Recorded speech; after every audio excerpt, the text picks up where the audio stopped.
அனைவருக்கும் வணக்கம். நம்ம இன்னைக்கு என்ன பார்க்க போறோம் அப்படின்னா, 1 முதல் 5ஆம் வகுப்பு கற்பிக்கும் எண்ணும் எழுத்தும் ஆசிரியர்களுக்கு ட்ரெய்னிங் ஃபீட்பேக் வந்து நம்ம சமர்ப்பிக்க வேண்டும். அதை எவ்வாறு டிஎன்எஸ்சிடி ஆப்பில் வந்து மேற்கொள்ளலாம் அப்படிங்கிறத பற்றி தான் இந்த வீடியோவில் பார்க்க போகிறோம். ஃபஸ்ட்டு உங்கள் டிஎன்எஸ்சிடி ஆப் அப்டேட்டில் இருக்கான்னு செக் பண்ணிவிட்டு ஒவ்வொரு ஆசிரியருக்கும் 8 இலக்க யூசரையும் 9 இலக்க பாஸ்வேர்ட் போட்டு லாகின் பண்ணிக்கங்க.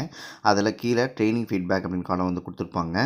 அதில் பார்த்தீங்கன்னா கீழே செலக்ட் அப்படிங்கிற ஒரு காலம் வந்து நமக்கு வந்து கொடுத்துருப்பாங்க. அதை வந்து நீங்கள் டச் பண்ணிட்டீங்க அப்படின்னா அதில் நமக்கு கீழே வந்துடுங்க.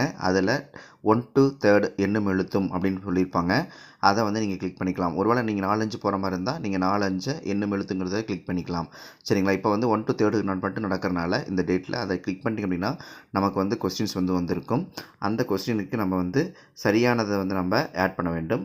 இப்போ இதை வந்து நான் நிறைய வந்து இதில் வந்து ஆப்ஷன் வந்து கொடுத்துருப்பாங்க. இந்த ஆப்ஷனில் உங்களுக்கு எது வேணுமோ அந்த ஆப்ஷனை வந்து நீங்கள் செலக்ட் பண்ணிக்கலாம். சரிங்களா? இப்போ வந்து நான் ஒரு ஆப்ஷன் மட்டும் செலக்ட் பண்ணிவிட்டு ஓகேங்கிற பட்டனை வந்து நான் கொடுத்துட்றேன்.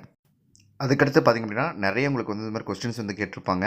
இந்த கொஸ்டினுக்கு வந்து உங்களுடைய வகுப்பறை நிகழ்வுகள் என்ன இருக்குதோ அதை வந்து நீங்கள் அதில் ஆப்ஷனாக வந்து கொடுத்துருப்பாங்க. அந்த ஆப்ஷனை வந்து நீங்கள் சரியான முறையில் டிக் பாக்ஸ் வந்து கிளிக் பண்ணிவிட்டு ஓகேங்கிற பட்டனை வந்து நீங்கள் கொடுத்துடலாம். இது மாதிரி வந்து உங்களுக்கு நிறைய கொஸ்டின்ஸ் வந்து இடம்பெற்றிருக்கும். இந்த கொஸ்டின்ஸ்க்கு வந்து நீங்கள் கம்பல்சரி வந்து எல்லா கொஸ்டின்ஸுக்கும் வந்து நீங்கள் வந்து அதில் ஆப்ஷன் கொடுத்துருப்பாங்க. அந்த ஆப்ஷனை செலக்ட் பண்ணி நீங்கள் ஆட் செய்கிற மாதிரி இருக்கும். இப்போ வந்து அந்த 3வதுக்கான ஆப்ஷனை வந்து ஆட் பண்ணிக்கிறேன். ஆட் பண்ணிவிட்டு ஓகேங்கிற பட்டனை வந்து நான் கொடுத்துட்றேன். இப்போ எல்லா ஆப்ஷனுக்கு கொடுத்துறேன். நான் கடைசியில் சேவ்ங்கிற ஆப்ஷனை வந்து நான் கிளிக் பண்ண அப்படின்னா இந்த ஒர்க் வந்து எனக்கு கம்ப்ளீட் ஆயிரும். இது மாதிரி வந்து நீங்கள் உங்களுடைய ஃபீட்பேக்கை சமர்ப்பிக்கும்.